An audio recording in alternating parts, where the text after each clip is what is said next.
it was granted by Vasishtha, Brahma Rishi title to Vishwamitra. No gods could do it for him. Nobody. And from that time on, he became this great Rishi. He composed the whole mandala of the Rig Veda. So that sacrifice by Vasishtha was really paid off. And he is the author of Gayatri Mantra, as you know, the most sacred Gayatri Mantra, which is the mantra of initiation of all the Brahmins. Interestingly, all the Brahmins are initiated by Vishwamitra's mantra into the Brahminhood, into Brahmacharya. Just think about it, how powerful the story goes. So we are coming to his mandala. His diction is royal diction. It's not that what we read before. It's very direct, very clear. There is no doubt. Everything is totally different. It feels different, as if a different personality speaks. A royal Raja Rishi is still there somewhere. So here it is. Somasyama tavasam vakshi agne vahanim chakartha vidathe yajadehyai devana cha de dia de yunje adrim shamaya agne tanuam jushasva. Let us look at the first verse. Bear me that I may be strong to hold the wine of Soma, of immortality. O fire, for thou hast made me a carrier flame of sacrifice in the getting of knowledge. I shine towards the gods. I put the stone to its work. I accomplished the labor, or I attain to the peace. The footnote. O fire, take delight in my body. You can see that no more hiding the truth, yeah? Straight away. Carry me fulfilled of Soma, or by Soma, or Agni. You made me the flaming carrier of Soma, in search of knowledge, for the sake of transformation. Shining towards the Godheads, I am tied to the infinite rock of inconscient. I labor thus, rejoice of my extended body. So here we can see that the body of the Rishi, or the human being, is the sacrificial field. It is in this body that the flame has to be kindled, that the soma has to feed the flame, growing stronger, and the transformation is to be effectuated in this body, and it has to flame, shine towards the Godheads in heaven, but tied to the infinite rock of inconscient below, and thus laboring in doing the work, connecting the highest and the lowest, and the flame doing this work within him, the divine flame, should rejoice of this extended body I am added, because body itself, we spoke about this not once, is the extension in time and space. Yeah? I'm adding here a few kind of, when I read it the other day, I was feeling very different than I feel now, but I added a few explanations here. Shamaye, I arrive at fulfillment or completion every time I sacrifice. This is very interesting word, Vedic word. Sri Aurobindo translates it. I accomplish the labor, or I attain to the peace. If you combine them both, It's from root sham, to be peaceful, and sham also to be worn out with labor, to finish it, to be accomplished, to accomplish the labor, to accomplish something which is to be done, to wear it out, as it were, to come to a completion of the sacrifice, that everything is completed, there is nothing else to do, and peace comes with this. So every time we make the sacrifice, and if it is done properly, we come to the completion and the fulfillment of peace. This is the idea. And interesting, Tanuam Jushasva, rejoice by being a driving force and a part of this, my extension. Enjoy this extension as my body, as myself. I am your extension. I'm a plug-in for you.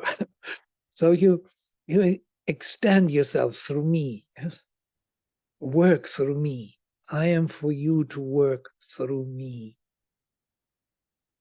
in time and space. This is the idea.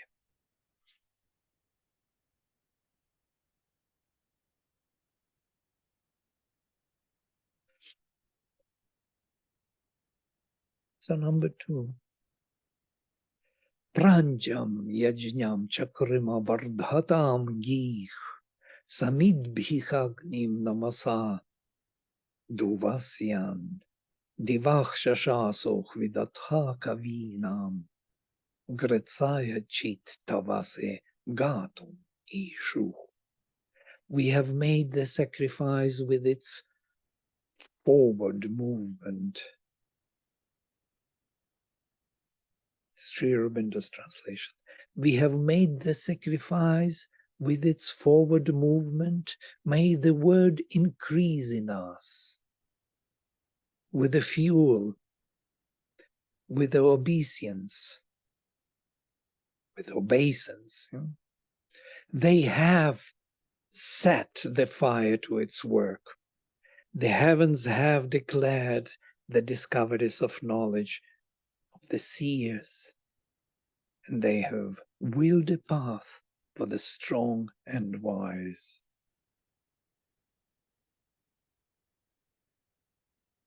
The heavens have the heavens have declared the discoveries of knowledge of the seers, and they have willed a path for the strong and wise.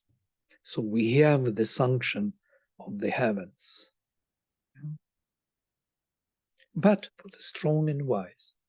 Always these two, strong and wise, tavase, gritsaya and tavase. Tavase to the strong, for the strong, gritsaya for the wise. Gritsa is an interesting word, and we had gritsamada, yes? It's from grid root, to grasp, to hold, to capture. And gritsa is a desiderative basis, wanting to grasp. But the one who wants to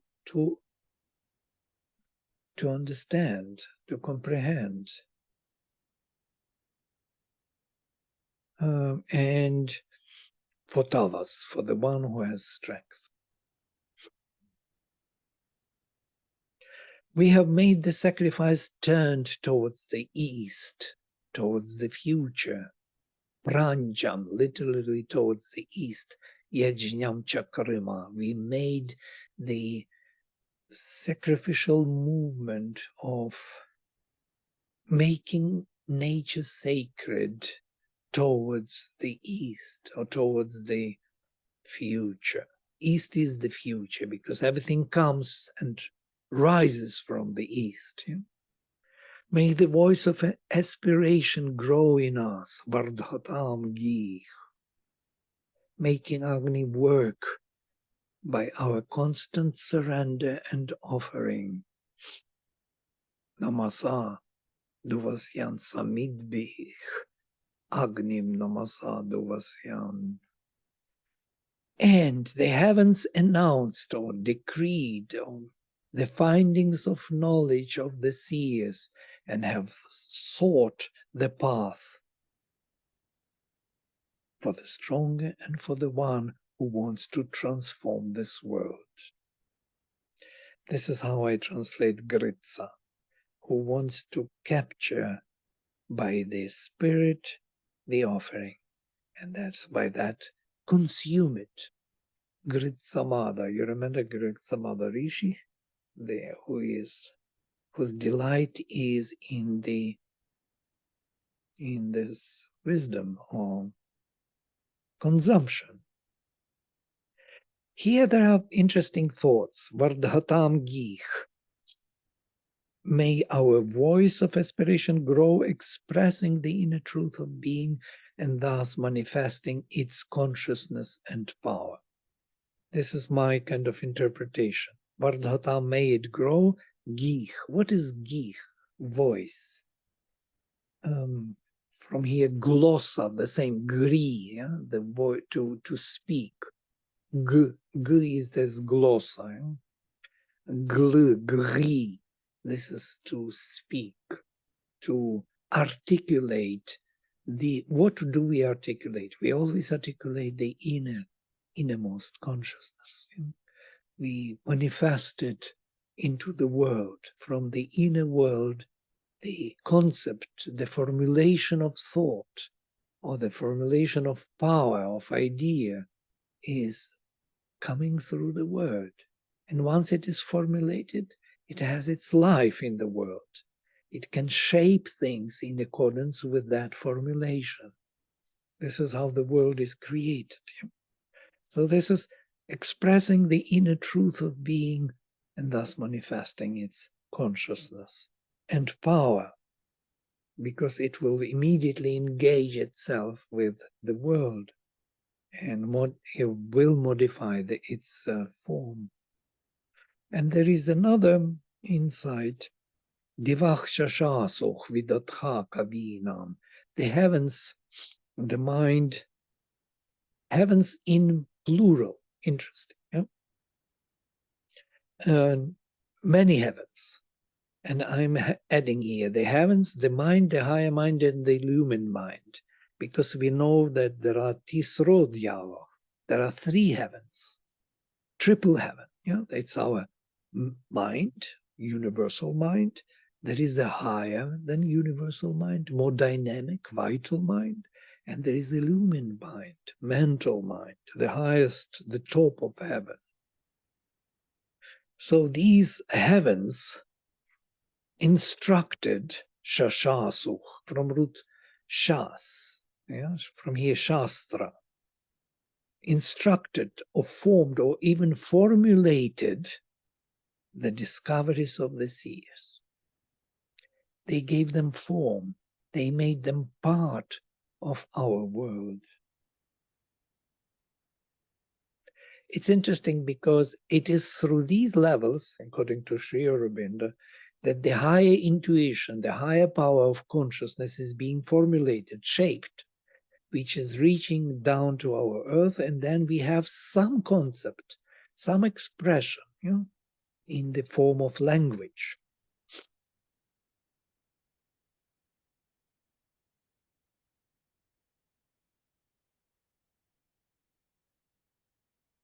So we have made the sacrifice with its forward movement. May the word increase in us, this expression, the power of expression, may it grow in us. And with the fuel, with the offering, or with the kindling, with the obeisance, they have set the fire to its work. The heavens have declared the discoveries of knowledge of the seers, and they have willed a path for the strong and wise. They have willed a path.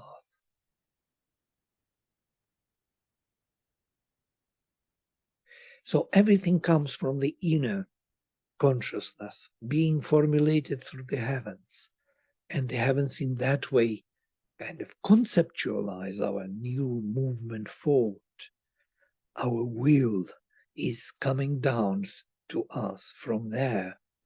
That's why we are moving somewhere, doing something every day new. We are changing, we are fighting, we are constantly moving forward on the path because it is willed.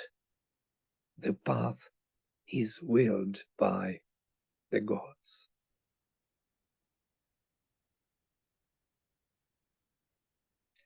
I'm coming to the third. Most probably this would be it for today, because the third one I prepared a lot of reading for us. Mayodadhe medhirach puta daksho divach subandhu janusha prathivyach avindan u darshatam apsu antach devaso agnim apasis vasarnam. Full of understanding, pure in discernment, close kin from his birth to earth and heaven, he has founded the bliss. The gods discovered the seeing fire within, in the waters, in the work of the sisters. We will look into this, sisters especially, waters. The wise who sees the essence and is of pure discernment, Puta Daksha, whose Daksha discernment is Puta, purified. Medhirach, he is the wise. Mayach Dadhe, he established Mayas. Mayas is the delight, Ananda. For he is perfect in his relation to heaven and by his birth to earth. I translate it a bit different, this because if you follow the line Divach Subandho and then Janusha Prithivyah, you will see two phrases. He's perfectly related to heaven, Divach Subandho. And then second phrase, and by birth to earth. So he is of the origin of the heaven, but he is connected perfectly to heaven because he is by birth, he is born on earth.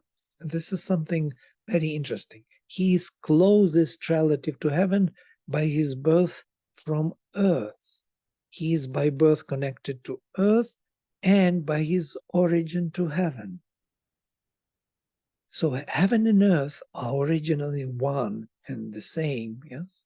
And he has two relations to them. One is a total perfect relations with heaven and relations with earth through birth. Janusha, Janu.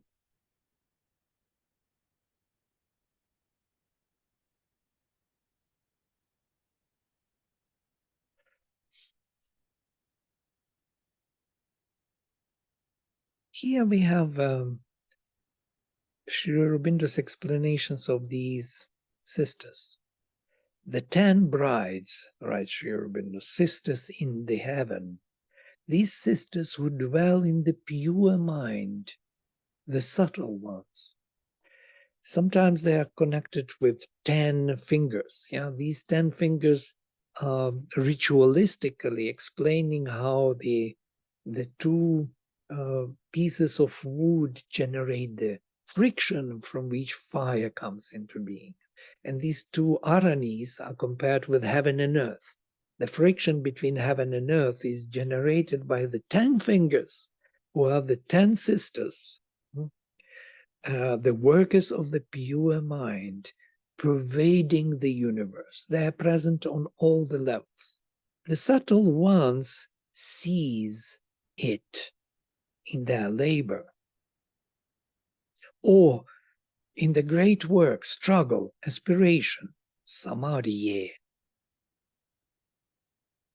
The 10 brides, dasha yoshanach, this is Vedic word, 10 brides, are elsewhere called the 10 castas, dasha kshipach, because they seize the soma and speed it on its way. So they seize the delight, the ambrosia, and the wine of delight, and speed it on its way through the universe, through the manifestation. They are probably identical with the 10 rays. And this is very important for us, what he says here, dasha gava. We will look into 10 rays, because there are Navagvas and Dashagva rishis of 10 rays. These 10 rays we already spoke about in our introduction to the Vedas, and they were about the 10 levels of consciousness. Yes? So Navagva rishis of 9 rays, by their effort and bringing down Indra's force, they become Dashagva rishis. And if these are the 10 rays, the 10 sisters, then we understand something fundamental about this creation and these sisters. Sometimes spoken of in the Veda as 10 cows, 10 rays. They seem to be described as the grandchildren or descendants of the sun. Naptibih vivasvatach. So in different places they are spoken in different ways, but if these are the grandchildren of the sun, 10 rays of the sun as a supramental creation, yes, from which these 10 rays build up the whole manifestation, we have to look into it more clearly. And here I want to show you these 10, where they are coming from the point of view of Dashagva rishis. So here we have the supermind on the right, and the supermind is a triple supermind according to Sri Aurobindo. This is the sun, the body of the sun, supermind. This is the origin of the race. And it is triple in its constitution. It has the highest, the deepest, or the truest part of it is total unity, oneness. The middle part of it is one in many and many in one. And the periphery of it is the many. But together it builds this dynamism of one in many, many in one, and many already. It's very interesting because we spoke about this before. If you look into the physical sun, you will see the same story. We have the nucleus of the sun, where the gamma rays are generated. And these gamma rays are very destructive. They can destroy all the planets.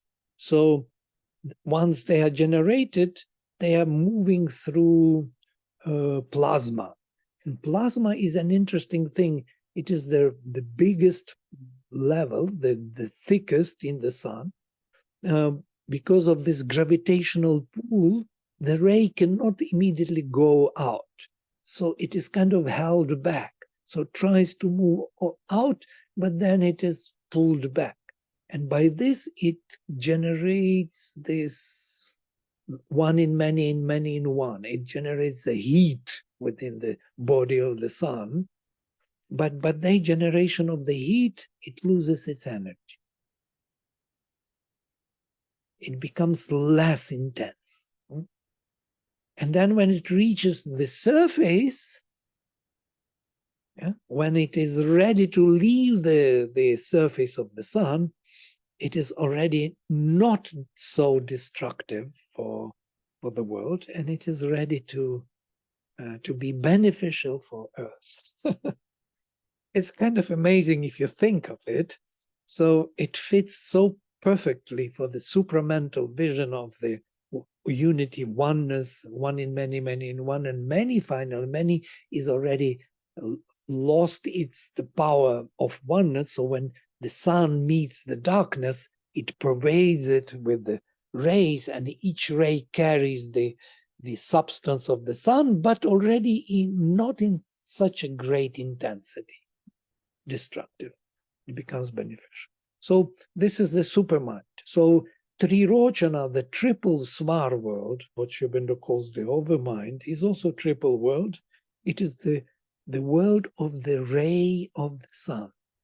So if it is the sun, this is the ray of the sun. Yeah?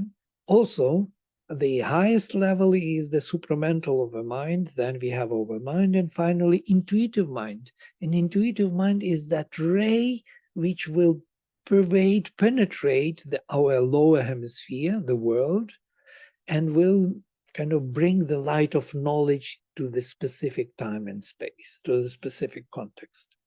So this triple supermind in the triple svar, and then we have 3 times 3 our world, triple mind, triple vital, and triple physical. If Sri Aurobindo says that the sisters are the Dashagavas, or the Dashagavas, the 10 rays, so he also speaks about these as 10 rays. Because and Navagvarishis are those who realized these 9 levels, and they came to the Svar world. They broke through to the beyond, and they received the pure ray of the sun from the Svar. And that's Dashagvas. This is Dasha already, Svar. So these 9 and Svar together is these 10 fingers, 10 rays which are pervading the whole manifestation and are present everywhere. The presence of the sun is on all the levels. Yeah? We also identified these with chakras in our body, because our physical body is exactly these levels of consciousness.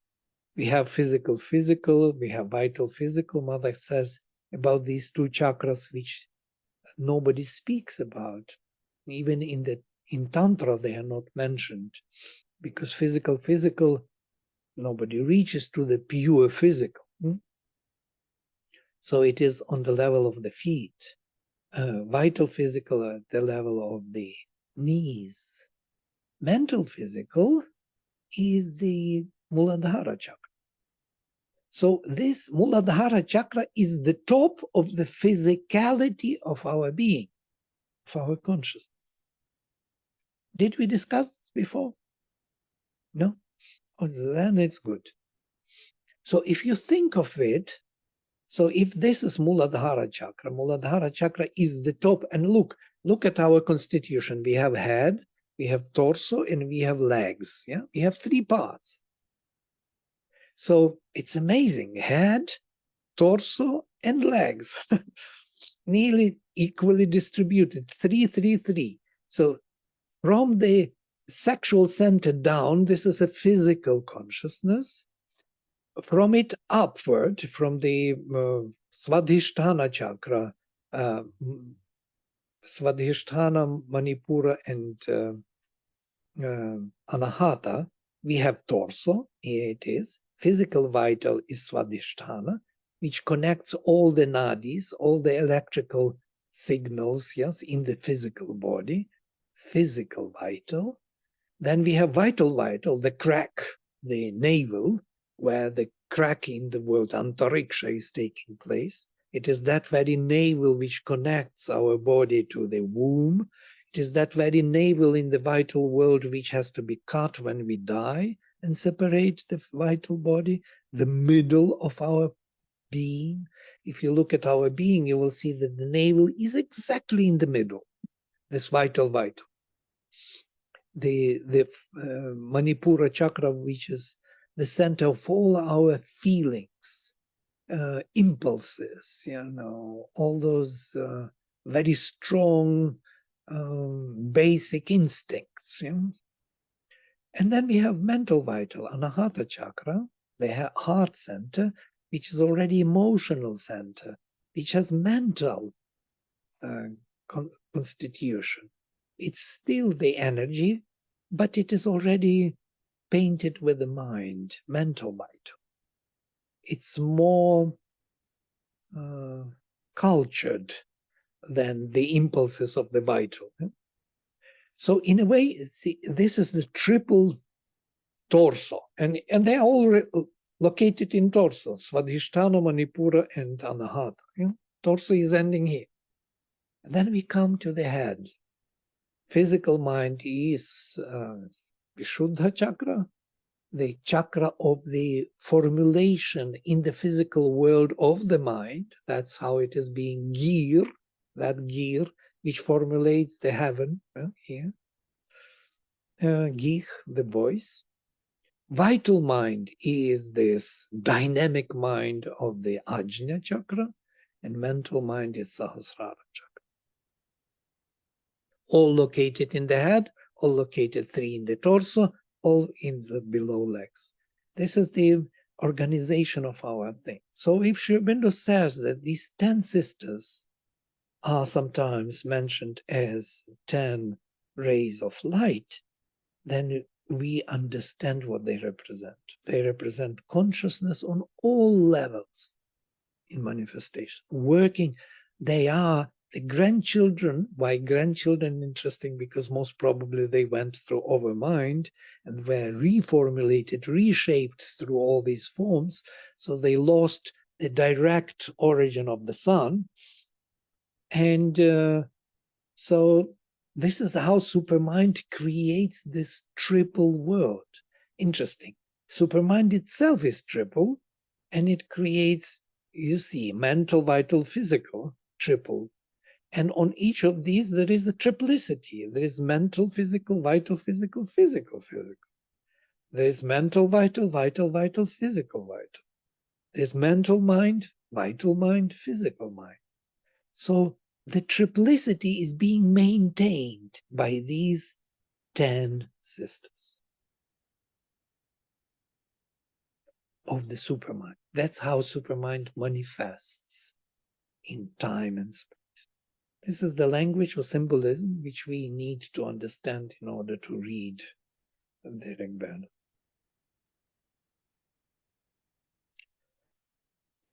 It was very difficult for me for longest time to identify these 10 sisters with 7 sisters.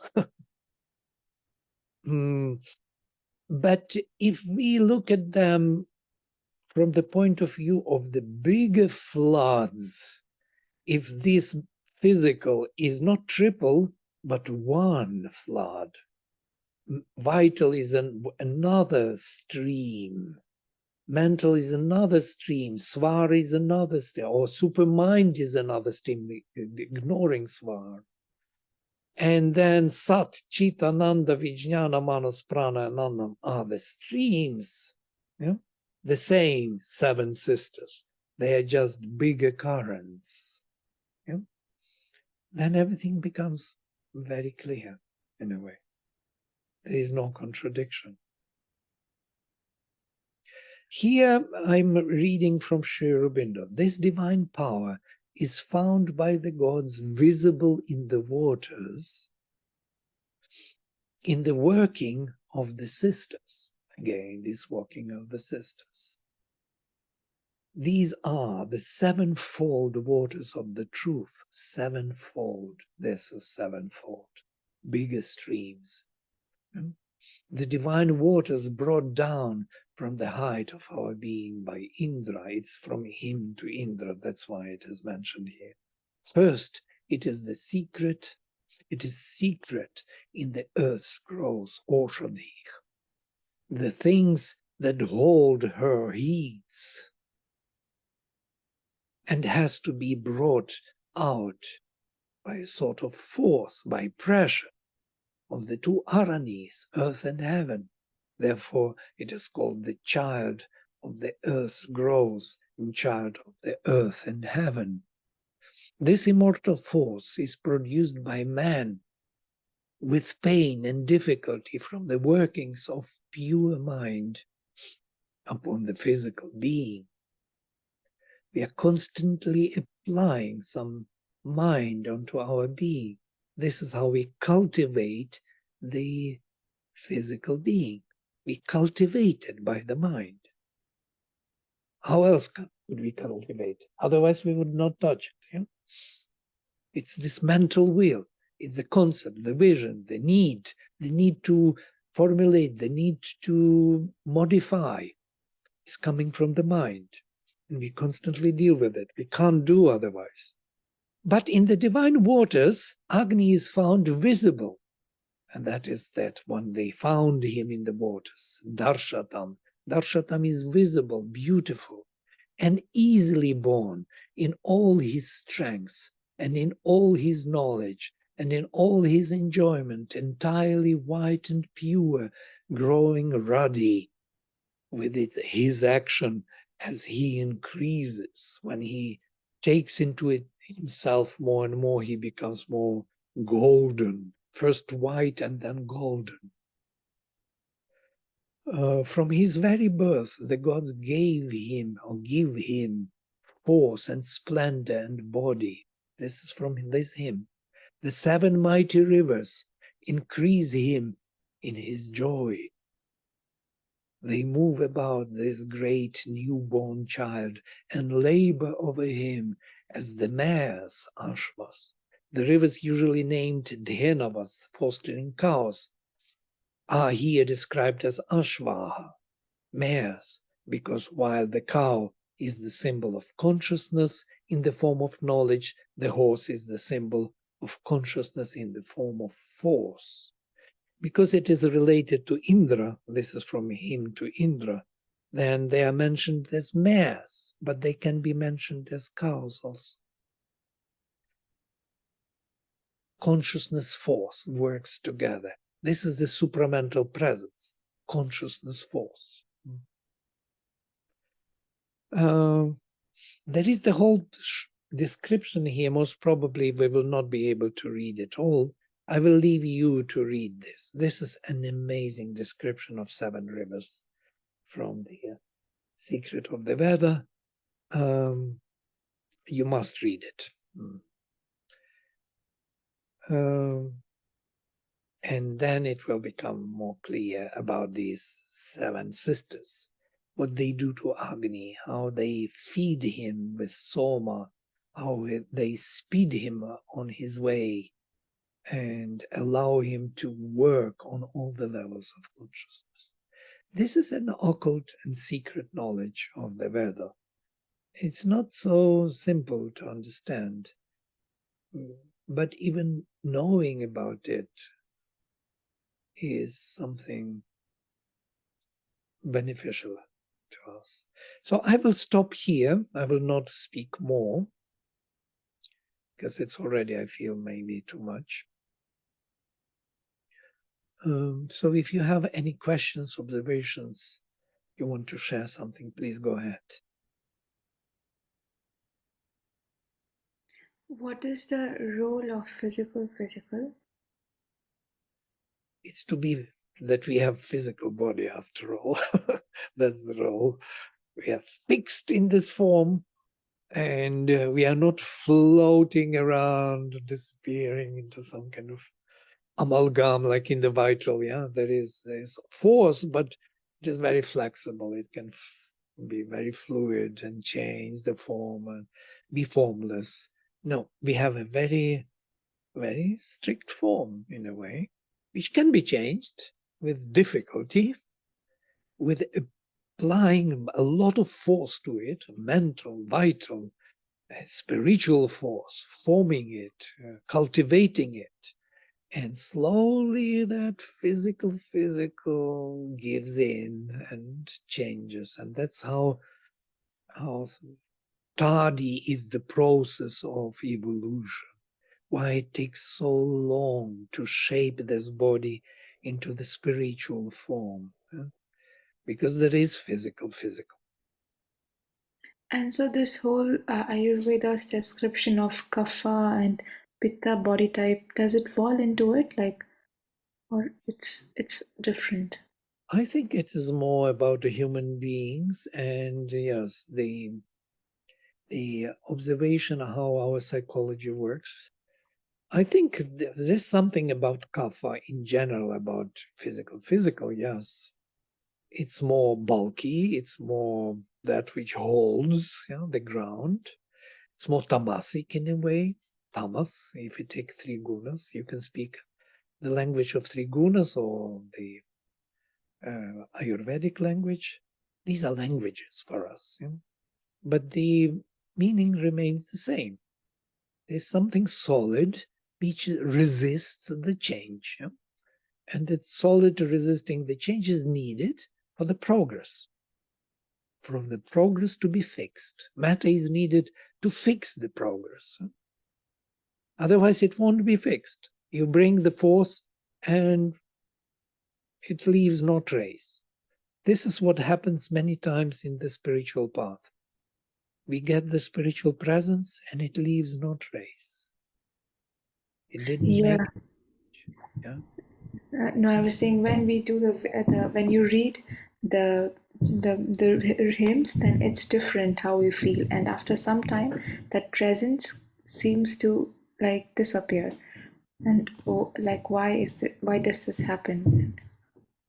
Yeah, because there are many more forces to be dealt with and to be offered to, and it has to be a constant journey. There is a long journey ahead. We have to transform this nature, try to transform it in one lifetime. It's nearly impossible. Because you are born already, you inherited everything from the past, you took everything from the past, and now you want to change it. How would you do it? So we need many lifetimes, and every smallest change we had in our system be passed to the future generations, either through genome, through our children, or through epigenetic change, through our influence, small influence adjustment. And that adjustment takes time over generations. So our grandchildren, or if we don't have children, our grandchildren of our neighbors will carry those elements we acquired in our lifetime. They will be more and more prominent. And that's why it's so important to move forward rather than to fall back. Because we create more hindrance in the future for ourselves to come. So there will be more work for us anyhow if we don't do it now. Yes, Kensho. Vladimir, I had a question. Are we called human beings because we have maximum willpower over a certain region of those 9 levels? Right, absolutely. We have the mental powers, totally already manifested. In the animal kingdom, they are there. They're also in the plants, but they are not fully self-aware. We cannot apply them to themselves. Self-aware that we the mind can correct itself. This cannot happen in the animal kingdom. Mind cannot correct itself in the animals, but in human beings, that means we become self-aware of the plane. It is more vivid. It's more manifested. Yes. And still, we should not be mistaken, because all these planes, Navagava, 9 rays, are present in all. From the very beginning, they are there, but they do not have the capacity to formulate themselves and to reflect upon themselves. So they influence the whole development differently. Sri Aurobindo beautifully describes this in the chapter 18 in the human cycle. Just look into that, the first paragraphs of chapter 18, how all these forces, from the highest spiritual, mental, vital, and physical, are present on all the levels, but behave differently because they have different context. So we may not recognize the reason on the level of the plant, but it is there. Only it behaves differently because the context in which it can act is different. So, in different Manavantaras, the kind of control we have over each zone might be a little different. Our powers Absolutely. over each zone. Yeah. There is a mysterious text by Sri Aurobindo, how he describes these manvantaras. There were the Rakshasic powers, Asuric powers. Rakshasa Paishacha Asura is being formulated. These previous manvantaras were all about these powers. Yeah? We needed them. They had to be formulated. They had to come into being. But there they didn't have a higher kind of control of the spirit. Though it doesn't mean that spirit was not there. It was influencing them. But the manner in which they expressed themselves and the context was restricted. Sri Aurobindo is marvelous, actually. He gives us a fullness of knowledge which after that you don't have anything to ask. You have to just view the world and find all in it already active, and you gain some other kind of power of the mind, which is really bringing knowledge, and it's knowledge knowing which everything is known. This is what he gives us. He doesn't exclude anything. He finds everywhere its meaning and purpose and action. And he's not in a hurry to define black and white, what is what, yeah? Because what is to be defined, but it behaves differently. And he even says that you think that the mental powers develop separately. No, they develop already in the physical itself, in the vital itself. They are already there. And the vital is in the mental also. And that's what we saw these, mental vital, physical vital. They are interactive. They are all one. These are the rays of the sun, the grandchildren of the sun holding the manifestation. We do not have the mind to see it. We want to separate things, to put them into categories and operate because our mind operates this way. But in reality, it's very different. They are there, yes, but they work differently. They are working together. And the shift between them can be taken by whatever. Whenever something is needed, there could be unexpected shift.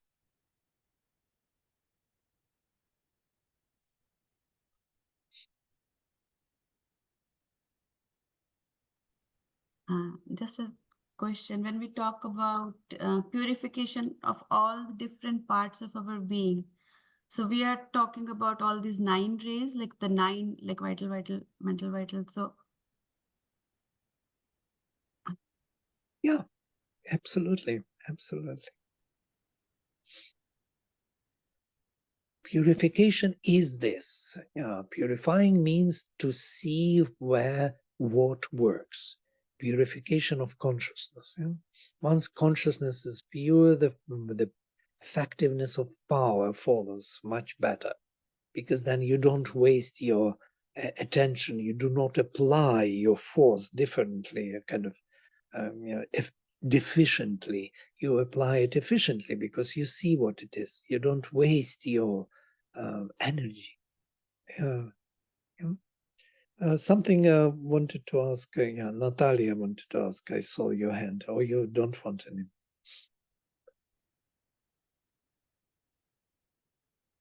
No?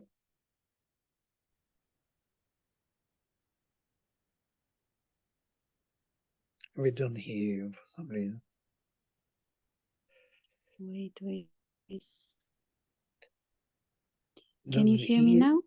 Yes, and we don't see you, but we hear you. Yeah, I will turn on my camera. Yeah, so I think that was a question from Preeti. She was asking about our path and spiritual growth. I don't know, you were asking about the observation. So I'm only the beginner, on my spiritual journey. Yeah, so the seeker. And I've recently returned from India, but that was, the first time, the experience I had when I felt that, like in my previous life, I was a teacher, and what I thought, that when I was a child, I loved playing as a teacher. I put all my toys in front of me, had the registers, and like put in all the marks, etc. So what I felt that when we are children, I don't know if it's have any theory of that or theoretical background. That's what I just felt when I was in India, that when we are children, we somehow remember what we were doing in previous life. So if as children we are supported, to manifest those talents, that somehow would help us to grow spiritually quicker, rather than, to trying to find that path in our life. I don't know if you know any evidence of that. It would be good to hear. It could be something from the past life, or it could be something from the intention of the future life. A past life is not necessarily something which is so dominant in our present life. Mhm. When we live our life till the end, according to integral yoga, at the end of our life, we have this, when we die, we see this film, very fast film. Many actually spoke about this, even there are recorded evidences of this very fast running, and all the elements of your important elements of your life are popping up. Yeah, they are highlighting what you did, what you wanted to do. So you make a sense, oh, I achieved that, what I wanted to do.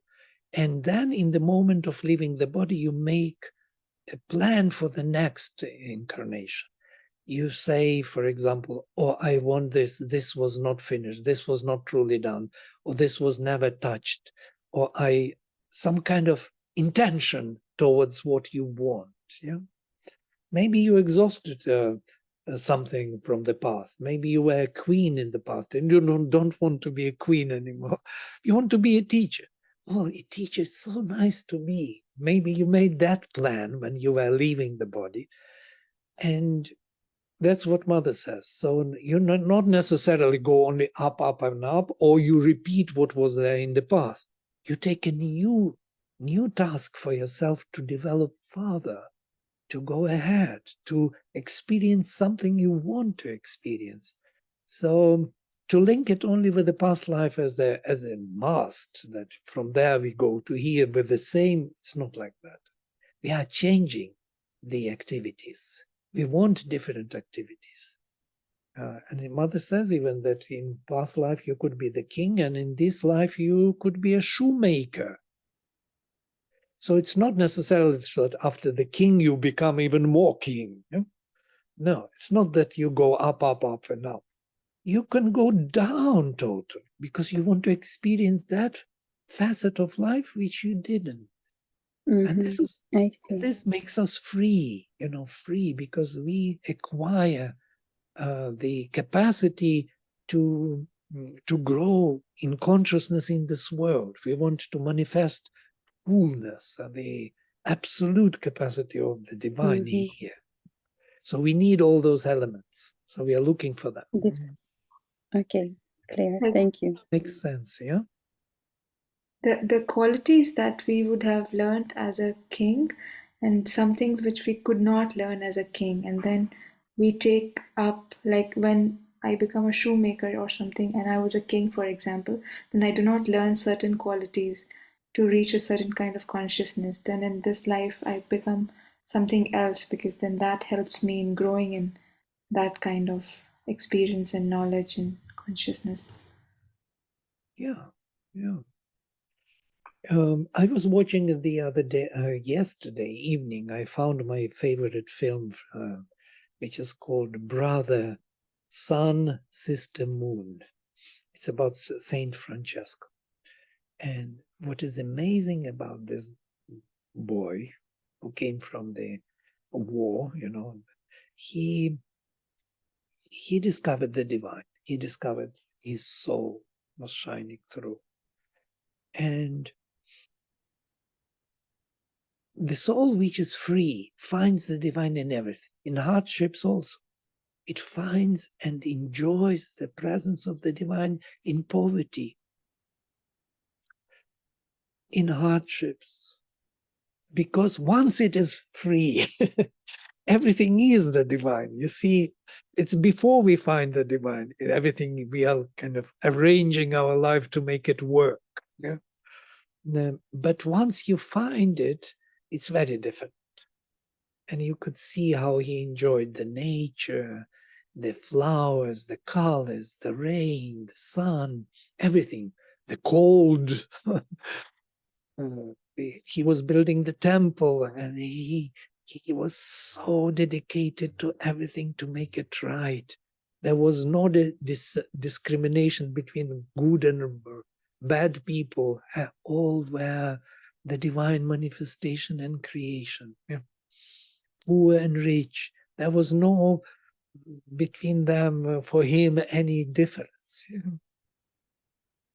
He suggested to the king to throw all his jewelry into the water and to see how beautiful it will shine through the water with other stones at the bottom of the river. because he has totally new perception of the world, Yeah. So in a way, for the soul which is liberated, Sri Aurobindo says somewhere, that even the concentration camp can become a paradise, because you see it, you view things differently, really different. So we need to keep this in mind when we think about the world. Otherwise, we are always dividing it into more profitable, more comfortable, and then that comfort and profit becomes a burden which holds us back. It's not allowing the soul to shine through. We know it, how it works very well. Okay, I will stop here. Thank you for your questions, your ideas. I'm very glad that Natalia came to us. She is from Cambridge. She's there. She's from Ukraine, was visiting Auroville, met many people. So welcome, Natalia. Come again. We love to be with you and to discuss things. And so I will close with mantra. Om Sarve Bhavantu Sukhinaha Sarve Santu Niramayaha Sarve Bhadrani Pashyantu Ma Kaschit Dukha Bhag Bhavet. Om Shanti Shanti Shanti. Hari Om. Namaste.